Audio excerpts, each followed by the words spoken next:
All right, friends, I'm so excited for who I have on the show today. I'm sitting here with my actual real life friend, Kenz Durham. Kenz, welcome back to Girls Night. Yes, thank you for having me. I do feel like we're actual best friends. So what a compliment. Like truly. We've known Yes. each other for, I don't know, we'll have to do some math, but like a long time now. And it's been Yeah. really, we've talked about this on the show before, but I've loved getting to like walk alongside you and Mac as you guys build all the amazing things that you guys have been building. And like, we're just in each other's corner in a way that is really important and special. So Yeah. before we get into anything, tell us who you are, what you do, and a fun fact about yourself.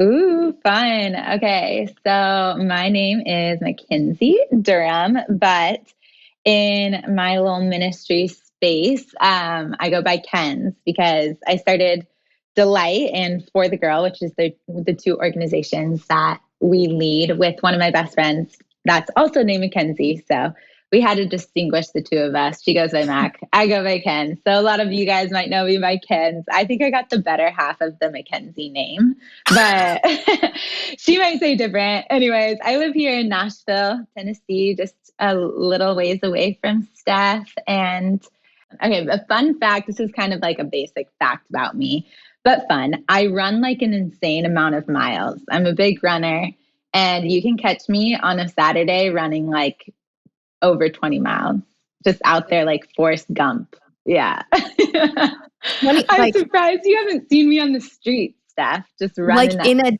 Do you run past my house? Yeah, often. Well, you just moved, right? Yeah. Okay. We're gonna have to figure this out later because I'll the babies now like wave to you because we don't run 20 miles on a Saturday. That is like at one time. Literally at one time. Yeah. Yeah. I ran a couple like actual marathons, but I definitely run marathons just on my own on a Saturday. Yeah. Isn't that so crazy? That is not my idea of a good time, but I love that it is for you. Yeah, it's absolutely so insane. Yeah. Oh man.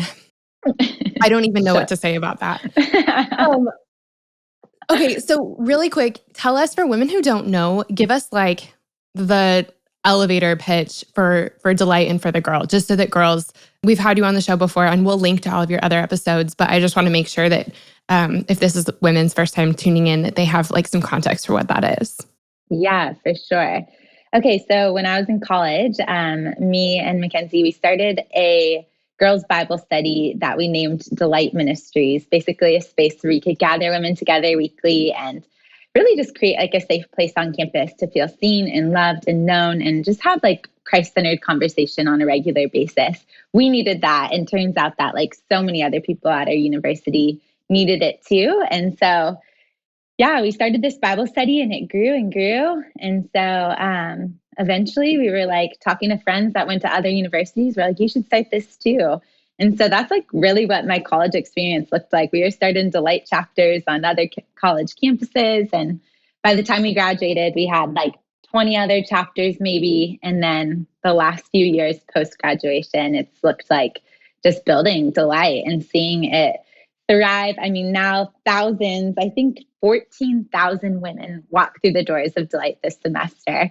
So they meet regularly on their campuses and go through like curriculum together and worship together, make dinner together, just hang out together. It's really, really sweet. So yeah, that's like what Delight looks like. 14,000. Yeah, it's so wild. People are always like, can you believe this? And truly like, I look back and I'm like, okay, I feel like it was just so many little yeses that God like used in my life. Like, you know, saying yes to that little Bible study and then being like, yeah, I'll stay in Nashville. Like when I was post graduation, I really wanted to move back to California. And I was like, that's where I'm from. And I was like, okay, no, God's calling me to stay and build this. So there's like another yes. And there's just like a bunch of little yeses. And then all of a sudden, like, I guess like 9 years later, I'm like, oh my gosh, like it's so wild how God can use you. It's just it's so special. But I always say like we started one chapter and then everybody else started all the other Delight chapters. So it was me. It was God using me, but really so many other women, which has been so special. I So. ask this every time, and this may be like, honestly, not your job anymore. Do you know if there's a chapter on University of Colorado campus? Ooh, I want to say no, sadly. Okay, But I guys, don't know for sure. I think we've said this every single time. If anyone is listening from the University of Colorado, you guys start a Delight. Start a Delight. I will Yes. come hang out. I will come start it. I will come do like a night with you. If someone starts a chapter on CU's campus, I would love it. Okay. Oh my gosh, so many people are about to start it. They're like, Steph's coming. Okay. I'm not kidding. I will come. I have my Delight shirts That's all ready to awesome. go. Okay. So Kenz, last time we had you on the show, Mac was here with you. We love you, Mac. And we were talking about the episode was really for the girl, which I know is how you guys start your episodes. Yes, I love it. For the girl who is just really sick of being single. That's a lot of what we talked about. Who's just feeling really stuck in this season of life and just really wishing that the next one would start. And that's a lot of what we talked about. And I loved our conversation. But as we were kicking it off, you said something that like just sent off like I don't know, like that basically like wrote a Post-it in my brain and just stuck it in there and it has never left.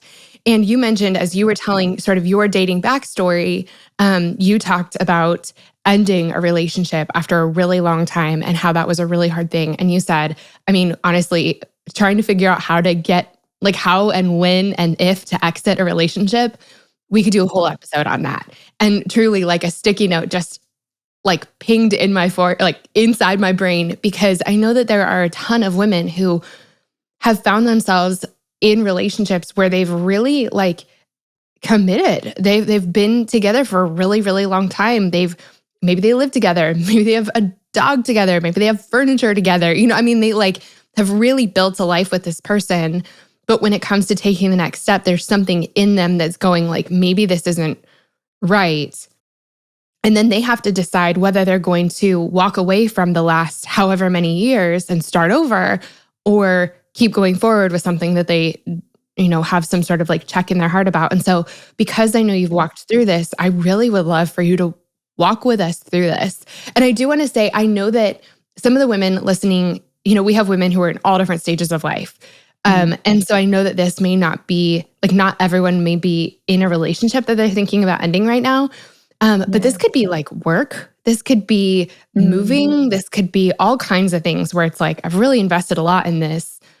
Am I really thinking about walking away? So all the stuff that we talk about in terms of relationship, I think, I mean, you can correct me, but I think really can apply to a lot of different things, right? Yeah, no, for sure. No, that's so good because I realize that it isn't everybody's story for sure. Although like there's like a niche amount of people that this message is like so important for. So I love that you're doing an episode about it. It's so easy to like only record episodes for like the majority, but like something specific like this is like so important to talk about. So yeah. I'm excited.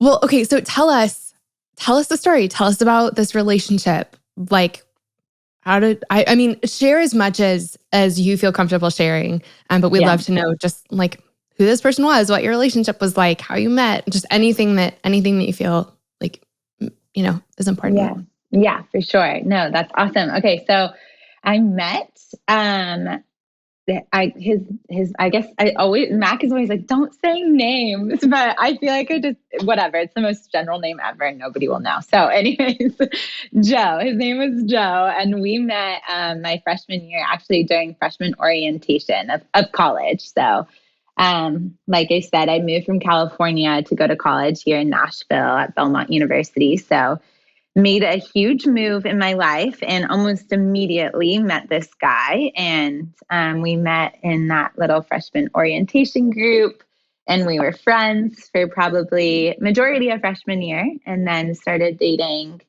at the end of freshman year. And there's of course like a whole story there, but I remember actually our first date was Valentine's Day. And I was I mean, you go to college just like, as you know, like kind of expecting to meet your like future husband. Like it's more serious than maybe other times in life. And so I remember he decorated my dorm room door for Valentine's Day and like asked me to be his Valentine or whatever. And I like seriously to this day, I'm obsessed with Valentine's Day because of the impact that had on just like my love story. Like I was freaking out. Like I remember walking down the stairs after seeing Matt just being like, oh my gosh, Joe, like we were best friends and now like he wanted to go on a date. And so that was like super exciting for me. I remember calling my mom just freaking out and all the things. So anyways, that was kind of where it all began. It took a while to get official or whatever. But yeah, we started dating then and then basically dated all the way through college and then all the way through my first year post college. So right about when all of your friends are getting married or already have gotten engaged or whatever, I was breaking up with the boy of what had been like 4.5, almost 5 years. And like I said, it was like my whole life in Nashville because like we met right when I moved to Nashville and then like all the way through that. So he was like, not only was he my boyfriend, but he was like my best friend because that's how it started. And then he was just my comfort zone. Like he was like a lot of what I had here in Nashville. And so breaking up with him felt like the hardest thing ever, which I'm sure we'll get into. I'm grateful I did like have friendship and was always intentional about that in my life, which I'm really grateful for. He also was like a musician, so he was out of town a lot, which helped because it was kind of forced me to make friends and all of that. We were also starting Delight in the midst of that, so I had like something going for myself, which felt good. Also could talk some more about that, but yeah, that's kind of our story. Yeah. Yeah. I'm glad that you mentioned that because I do think that it's really, I think for a lot of us, before we get into a serious relationship, we see other people sort of like fall off the face of the earth when they do. And we're like, that's so stupid. Why would I'd never do that? Or like, they're upset with their friend for sort of disappearing when they got into a relationship. But it's easier to do than we imagine. But also it is really, really, really important to have a life outside of your person for a million reasons, whether you're, dating or engaged or married or whatever. Like you need a life outside your person. Other things going on in your life. Oh so my gosh, what started to kind of crop up in your mind that you'd been in this relationship for a long time? How far into it did you start to think about ending it, and why? How did that start? Yeah. We started dating when we were so young, of course. Like it really felt like, so I got to college and when we started dating, I probably just a few months after I started doing Delight, and really I'm so grateful for this opportunity. It really kept me accountable in my faith, and really I just felt like I was growing so much in my faith. Meanwhile, he decided to do music stuff and that in a secular space. And I really felt like over time, I mean, for a while, he was really working hard to keep his faith a priority. But over time, I just felt like there just grew more distance there between like our faith journeys. That was probably like a big thing. It wasn't obvious though. It wasn't like he was like off the deep end or anything. So that's why we really, it was good and it felt fine for a while, but eventually towards the end, that was probably the biggest thing of like just a disconnection of like, okay, like we are in different places spiritually, very different places. And he's such a good person and making fine decisions, but I kind of could see the future of that. And it just didn't felt like it was what God had for me. So that was probably the biggest thing. And yeah, his lifestyle too. Like his lifestyle started to look like touring more and stuff like that. And I was like, I don't know if I'm cut out for this. Is this really what I want? It's actually really funny. I like not into music at all. So I also was like, why am I dating a musician? What has happened in my life? Like for a second, I was like on tour with them. It was really funny. And I was just like, I just remember a couple moments towards the end of this, and I feel like this probably will speak to somebody out there. Like, I just remember a couple moments being like zooming out a bit and being like, okay, this isn't like who I am. Like, this is just, but with time, with so much time, you don't really recognize it. You're just like 4 years into it, I just thought he was my person. Like, I just like was totally convinced of that. And he was my best friend. But then, and you don't see that disconnect happening.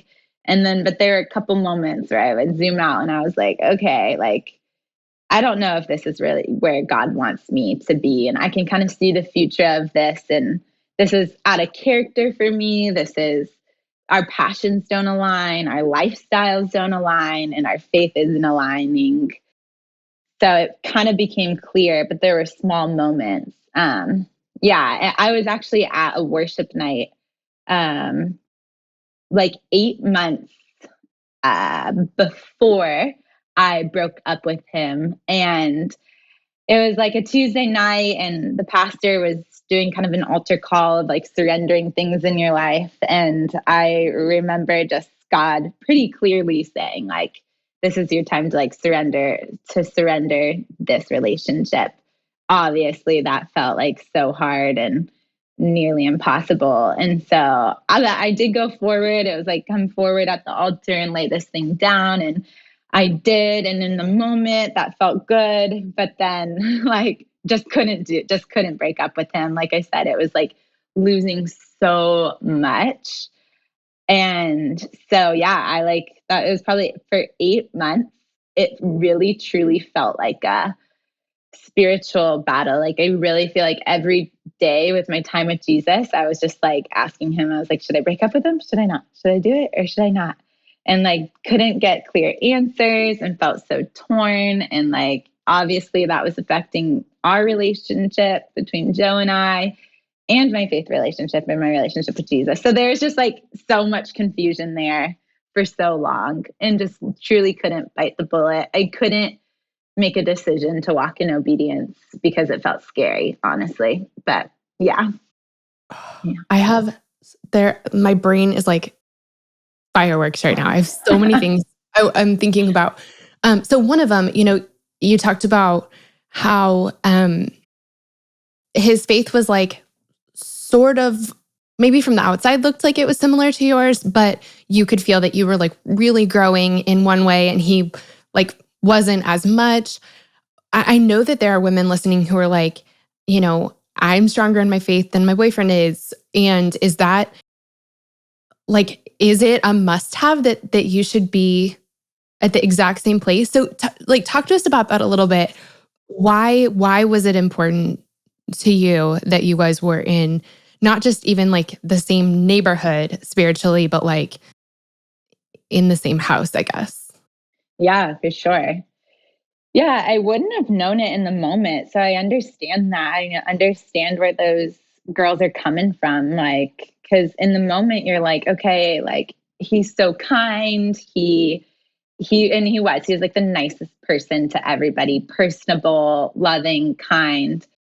Um, yeah, and I mean, I'm not gonna like pick his faith apart, but there just like weren't things that like probably I needed as his girlfriend spiritually, or if we were to be married, like he just lacked things that I could grow from spiritually. But I wouldn't have known that in the moment. It was easy for me to be like, it works, it's fine. And it's tough because I know now I'm married now, and Josh, my current husband, I mean, because of, we're just like, and I wouldn't say he's like the spiritual powerhouse. Like, he's not like a pastor of a church or like the most eloquent speaker or crazy worshiper. He's a business guy. But he just has like a heart that is connected to Jesus. And there's something about that and the way that I can trust his leadership. And I can respect him as a man of God. And I think that's what I lacked the most in my relationship with Joe, but I didn't even know it. But yeah, we just like functioned very independently spiritually, and it was fine. But that's the thing. It was just fine. Like, it wasn't like fruitful. It wasn't like I was really I was growing, but outside of Joe, which only which only made us more distant. So it's like a lot of women can listen to this and be like, okay, but I am growing spiritually because I have awesome church community or really awesome mentor girlfriends. And that's fine that you're growing spiritually. That's good for you. But the problem is you're going to grow more and more distant from the guy. And that only is going to create more disconnect. That was like our story, essentially. So, gosh, but yeah, I know now that it's just important to have a man in your life that you can just trust. And he doesn't have to be this spiritually trust. Yeah, but I'll say that. Hopefully that's helpful. Yeah. Well, it's I don't know if I've ever thought about it this way, but like kind of what you're describing is that the closer you got to Jesus, that pulled you away from Joe instead of like, and that's, I think, really indicative. Like I've been there where it's the closer I get to Jesus, the closer I grow in my relationship to God, the further I get from this person. And like, that is a really pretty clear moment. Yeah. Carl and I, so I don't even know if we've talked about this, Kenz, but Carl and I have a new marriage prep course that we are doing together. And we're halfway through. We have a bunch of couples that we're walking through it with right now, and we're halfway through.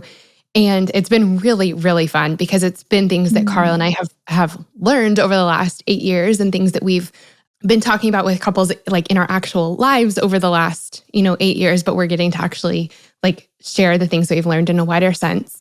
And one of the things that we talk about is the direction that you're headed in your life. And so we talk about it in terms of like, north, south, east, west.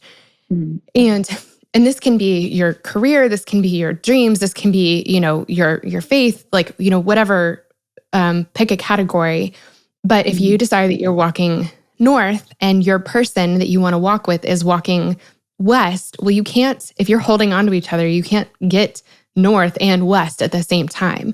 And like best case scenario, maybe you compromise and you end up northwest, or maybe one of you pulls harder and you drag the other person north or they drag you west. But either way, you're not getting necessarily where you want to go, and neither are they. And so I like that you mentioned career-wise too. There were some relationships in my past that were really awesome in a lot of different ways. And there were even moments where I was like, why didn't this work out? Like, I don't understand why this person couldn't be the person.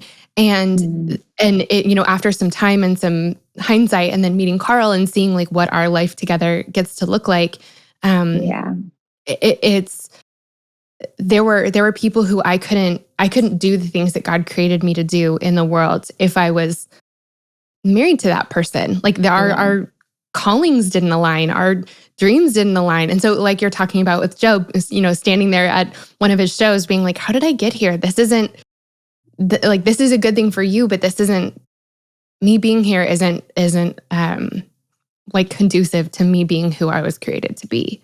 Yeah. And all of those things I think are just like factors that we have to think through that are really hard to think through. Yeah, no, that's really good. I really believe that for sure. And that's why it's important as like young women, as you're trying to pursue Jesus and develop your identity in him and where he's calling you. Like that's a really important conversation when it comes to relationship, because we've got to figure that out. Like we've got to be sure of that. Like I had to be sure, like, okay, yes, God, you're calling me into women's ministry. Like I can see that this is like the life you have for me, and I'm going to need somebody who blank in this, and you have to be sure of that calling to be able to say that for yourself. So yeah, that's good. I also really like that you said that Josh isn't like a pastor or a, worship leader or whatever. I think there was a long time where I thought that that's the only like brand of godly man that there is out there. And like, that's so not true. So whoever you end up marrying doesn't have to be like, doesn't have to play guitar and like, be writing worship songs or whatever the thing looks like. It can look like a lot of different things. That's right. Yeah. Okay. So you're basically fighting with God for 8 months. about this. Did you talk to Joe in the process about this? Like, did he know what was happening? Yeah, yeah.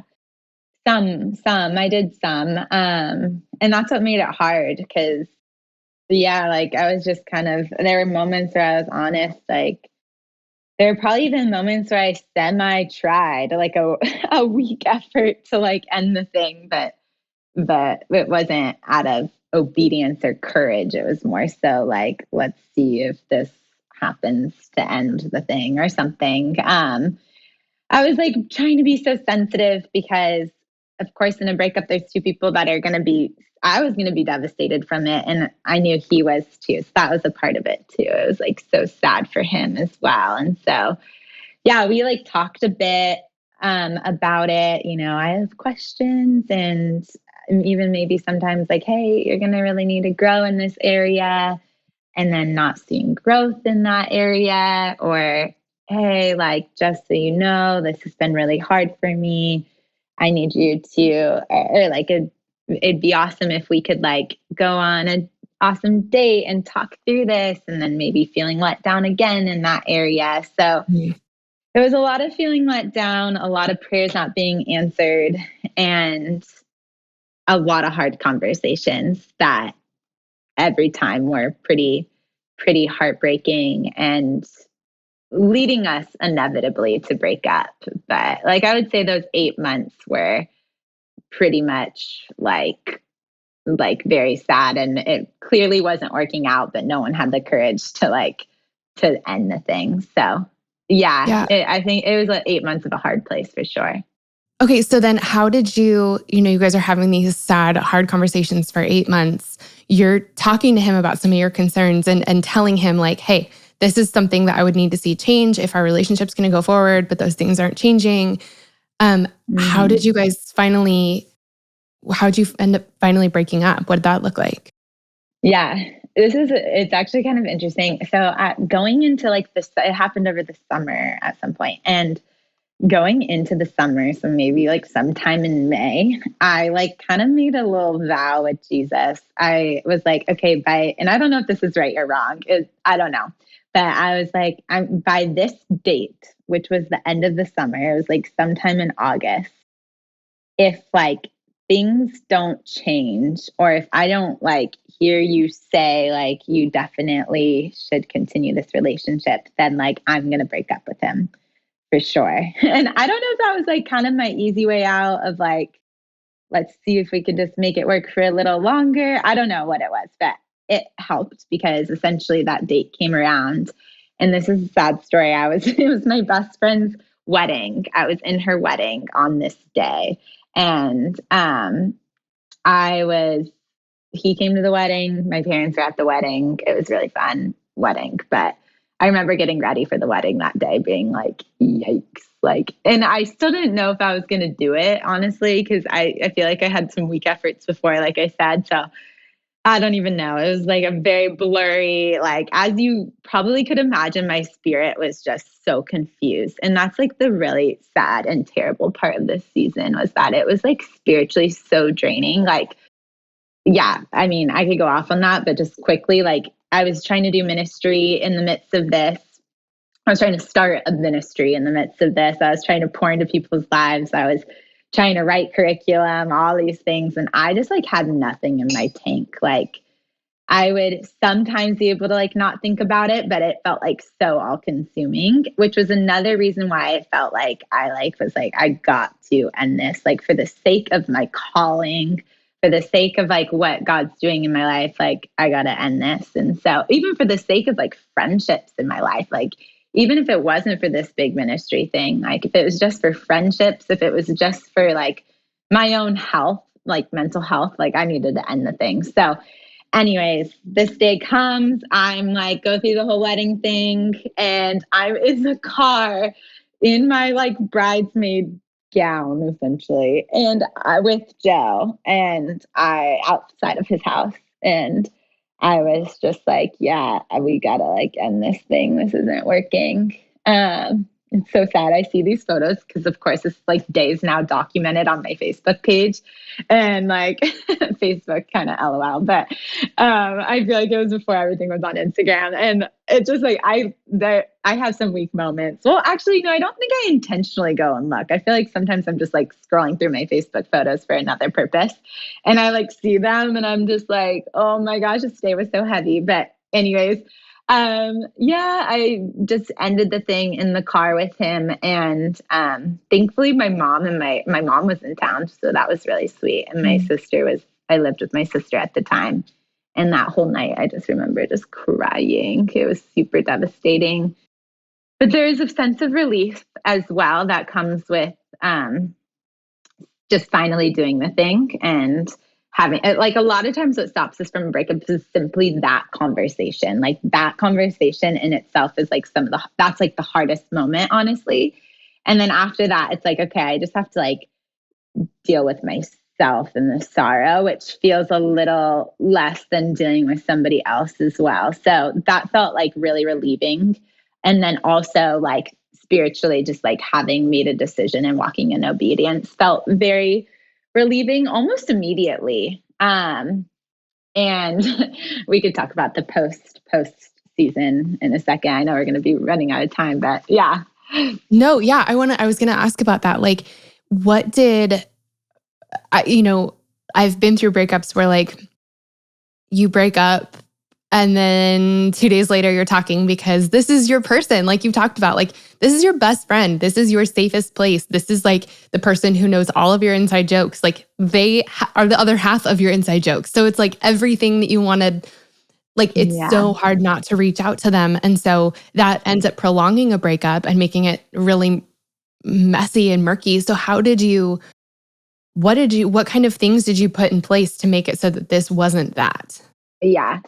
Yeah, I think this is like one of the most important conversations because if anybody listening to this is like, okay, yes, like I'm feeling super distant from this guy. It's time to break it off, but it's been forever. He's my everything. Yeah, I think this is like if you can have the conversation that's amazing. Do the thing, have the breakup convo, but then the post stuff, yeah, you've just got to stay disciplined. And I'm really proud of this. Like by nature, I'm kind of a disciplined person, but I just like was like, I cannot reach out to him. And I just didn't. I literally didn't for like 2 months probably. I think after the 2 month mark, we grabbed coffee or something, but it was just over by that point.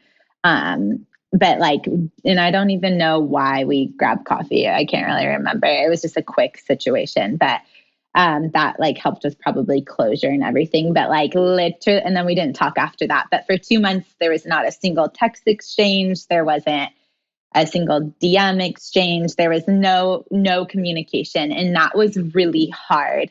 It looked like filling my time in a way. Like I would go on walks. Like if I ever felt like I was tempted to text him, I would leave my phone at home and I would go for a walk. If I ever felt like I even tried not to like look at anything. I'm trying to remember, like, I don't think like this sounds so funny, but like, I don't think Instagram stories or like any of that was like even a thing then. But so there was less to probably look at. But if I was to look back in hindsight, I wouldn't have looked at anything. I would have just tried to be as disciplined as possible, hanging out with girlfriends, doing Delight, like filling my time. Of course, there's a limit to that. You don't want to like run yourself dry, but I think it's really important to like, especially for like a temporary season, a couple months, like fill your life a bit with like people and things and try to leave your phone behind and just like really protect that. Because like you said, like I can't count how many friends who have like prolonged even further the breakup, and it just lingers and lingers, and it's never gonna like come back together. Like that doesn't happen. Maybe sometimes, I don't know, but it's not healthy. It isn't what God called you to do. And like it's better just to leave it and be disciplined about it. If you need more clarity or if you feel like there is an open door of some kind, like I think it's fine to maybe meet up like a couple months after quickly and get that closure. But beyond that, like there doesn't need to be much more communication, which is so hard and harsh, but it was like the best decision I could have made for myself and for him as well. And you'll find through that season that it just feels right. Like once you like the first couple weeks go by, like the first couple weeks are super, super hard and it can maybe still feel confusing and you maybe still want to text him. But then after that, it just starts to feel right. You start to jump into like the regular rhythms of life again.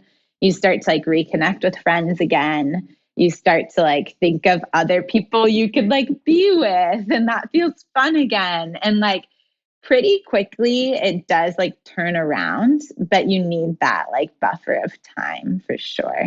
So, yeah.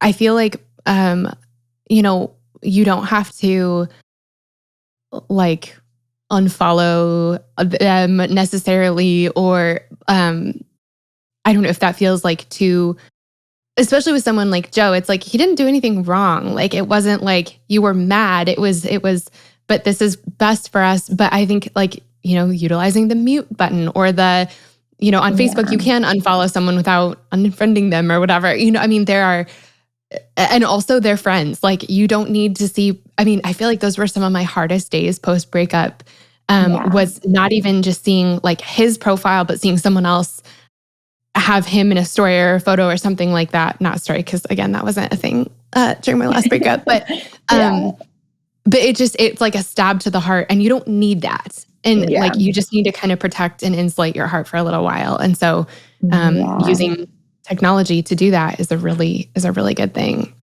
Yeah, absolutely. Kenz, so women who are listening right now, if they're sitting in that like confusion that something about this doesn't feel right, but is that just me being nervous? Is that, am I hungry? Like, I don't know, what is happening inside of me? Is that trying to like, is this God speaking to me? I don't know. I feel like I've heard God say all kinds of things that weren't actually God saying things to me. How do we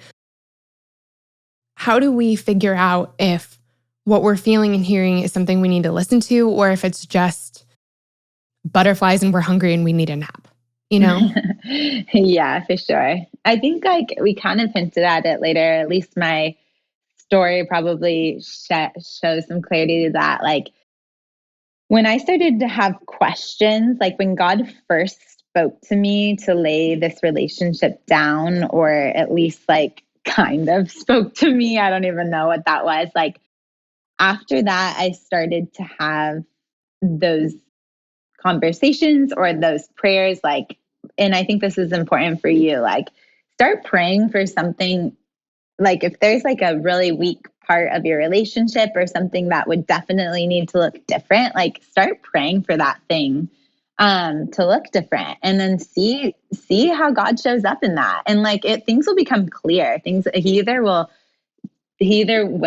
grow, change, develop, or he really won't. And that will become clear to you. Start having conversations with him. It doesn't even need to be like I'm having questions help. It could be even more, it probably could be more productive. Like, hey, like I would love to, like, if you could plan this super special date and like we could talk through A, B, and C, or like start bringing those things up and stop just having quiet questions in your heart and see like what comes out of that. And again, things will become really clear, or they won't.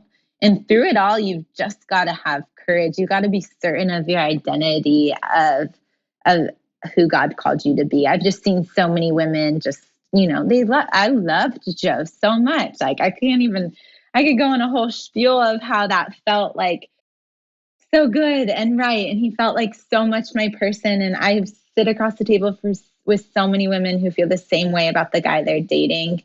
And like they have these conversations and they are praying these things, yet they still are walking in so much insecurity, like so much like uncertainty of what God really does have for them. They have so many questions if God even does have somebody better for them. And it's just like, he does. He totally does. He has more for you. He has something better for you that might come with like heartbreak. It might come with like a season of loneliness. I was single for like 2.5 years after Joe. Like that was lonely at times, but also super, super, super life-giving. Like walking in obedience with him is like the best decision you can make. So yeah, you've got to carry that season with confidence, with calling, with just so close to Jesus, because you can have these conversations and you can have these prayers, but if they aren't followed up with that, it's going to be hard to make any sort of move, really break any breakup. I like that you said not having these quiet questions, because I think a lot of times that's a lot of what Carl and I have been talking about in our marriage prep course so far, is like, if we could give one piece of advice to every couple ever, it's say what you need. Like, actually say the thing, ask the question, say what you need. Because if you say, hey, I really need us to be growing in this way, or this is a really important thing to me that I really want to be part of our relationship.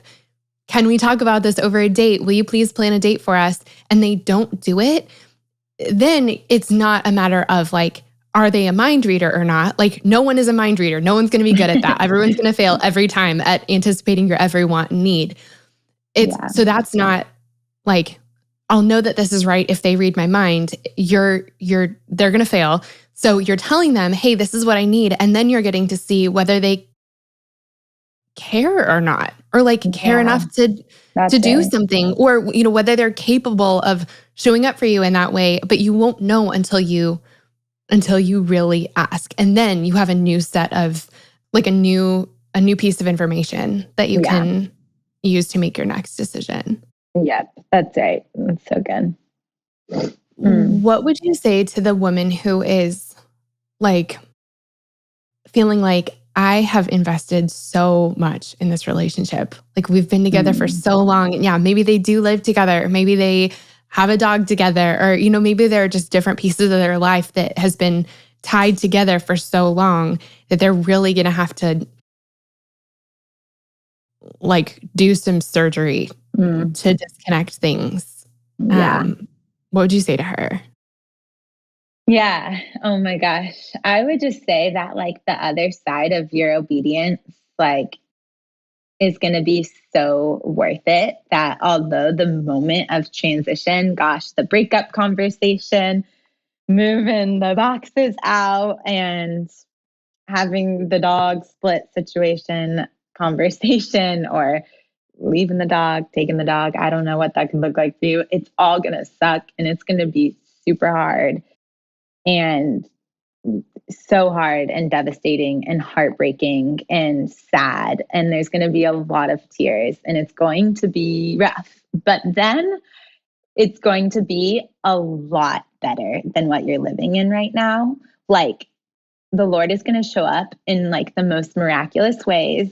You don't even know right now at all, but you've got to just have faith in that like when you say yes to this, and when you say, yes, God, I'm going to make this decision because like I'm believing you're going to show up for me. He is, and he's going to knock your socks off and it's going to be beautiful. There's going to be way better adventures, way better memories to be made, way better friendships that are going to be had.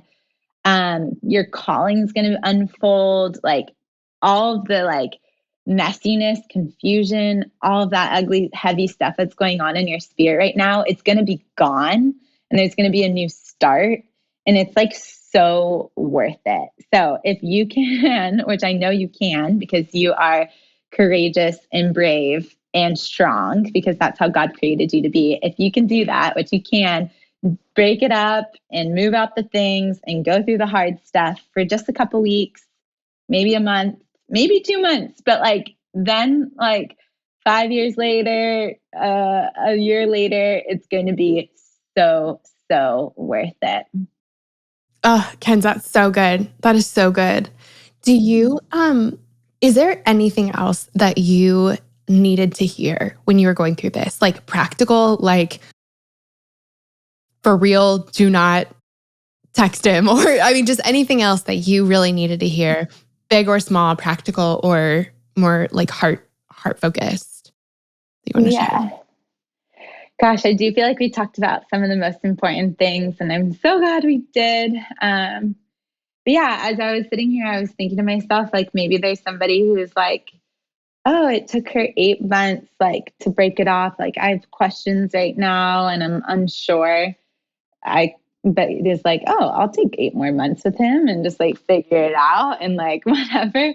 And I do want to like speak to that. Like if I was to look back in hindsight, like I wouldn't have wasted that time. Like it was like not, it was really a sucky period of my life. And like I wish I cut it off sooner, honestly. Like, and of course, you can't change the future and whatever. But gosh, I just wish I did. And I'm so glad I had like confidence breaking up with him because I asked those questions and prayed those prayers. But I probably could have done it a whole lot sooner. So I don't know if anybody's listening to this, I would say like start praying those prayers, start having those conversations, asking those questions, and then like make a move. Like it doesn't need to be like prolonged forever.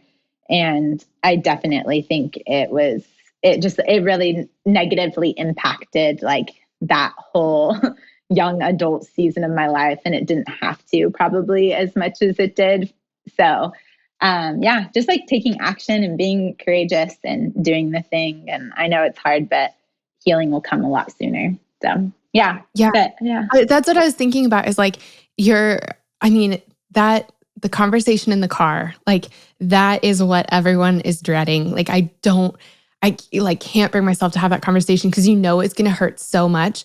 But I almost wonder if you were to like bottle up all of the pain that you felt in those 8 months and compare the jar, I guess, to what you felt in the car and like later that day, I feel like probably the pain of those 8 months is a lot, like there's a lot more there because it's just so prolonged. And then also if the moment in the car when you're actually breaking up, if that's the break, well, like the longer you take to actually break the thing, you're prolonging your healing also.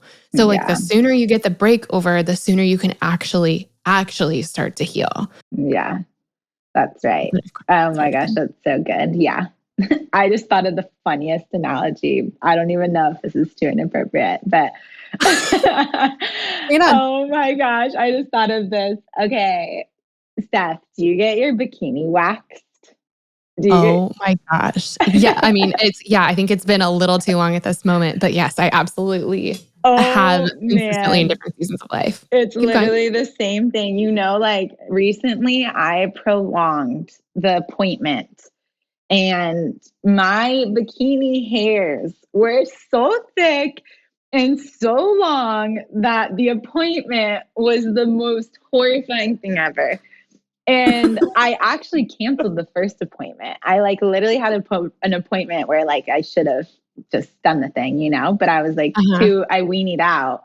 And then, a month later, my hairs just grew even thicker and it was harder. So, and literally, I'm not joking. I thought of getting like every day when I saw myself in the mirror, I was like, it just hit me again that this was going to have to happen in my future. And I think I brought it with me for way too long. I wish I stuck with my original appointment because it would have happened a lot sooner and would have been so much better. So anyways, that's my story. That is the best thing ever. Welcome to Girls Night. Truly. Yeah. Yes, exactly that. Exactly that. Just keep the appointment. Yeah. Prolonging the pain doesn't make it less. Oh my gosh. No. Oh man. Well, I don't know how to transition into this, but Kenz, will you pray for us? Yes, I would love to pray for us. Gosh, Jesus, I just pray right now for the girl. Yeah, like we said at the beginning, maybe this is like a job breakup. Maybe this is a friend breakup, or maybe it is a guy breakup, which is just hard and heavy, Lord. I just pray for courage, God. Would you just rewrite their identity in the way you created them? Would you give them a glimpse of their future? Free of this thing? And would they just hold on to that hope, God, through this hopefully just hard next little season, God? And would you just be with them through it, Lord? Would it build so much intimacy between you and them? And then I just pray for, their future to unfold on the other side of obedience, God. Lord, we just thank you so much for this conversation, and would it compel people to make a decision, a bold decision, a bold yes to just follow you courageously, God, and would you be right there in the midst of it? We just love you, and we pray all of this in your name. Amen. Amen. Thanks, Kenz. Of course. Thank you. This was fun.